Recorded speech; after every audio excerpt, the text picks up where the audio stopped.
বন্ধুগণ যারা আছেন, আজকে আমার ভাই মাইনুদ্দিনের সাথে আমি দেখা হয়ে গেল বাতাকতে বিশম্বরপুর থানা নাকি বিশম্বরপুর না? জি, তাহলে মাইনুদ্দিন ভালো আসনি? ভালো আসনি? ঠিক আছে। সিনচনি আমার সিনচনি সিনচনি সিনচ।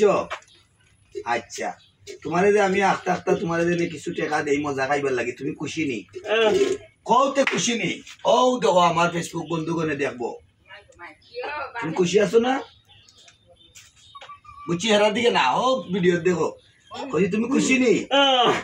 আচ্ছা, তাহলে আজকে তোমারে আমার পক্ষ থেকে অল্প হ্যাঁ 100 টাকা দিলাম, তুমি মজা খাই হয় না, ঠিক আছে? এটা লই লও, কিছুই তো না, অসুবিধা নাই, না বুঝছো নি? আর আমার জন্য তুমি দোয়া করো তো, হ্যাঁ? আচ্ছা ঠিক আছে, ওকে ওকে। মালিক ভালো রাখুক। আসলে আমার ভাইটা প্রতিবন্ধী, অনেকদিন যাবত অসুস্থ। মালিক ওনার একটু শিফা দান করতো এবং শান্তির দান করতো, এটাই আমরা কামনা করি। আমার ভাইকে নিয়ে একটু ভিডিও করলাম।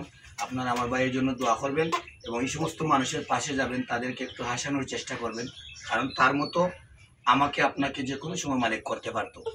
এর জন্য আমরা শুক্রিয়া স্বরূপ তাদেরকে একটু ভালোবাসা দেওয়ার চেষ্টা করবো। সবাই ভালো থাকবেন, আল্লাহ হাফিজ। ঠিক আছে, খুশি তো?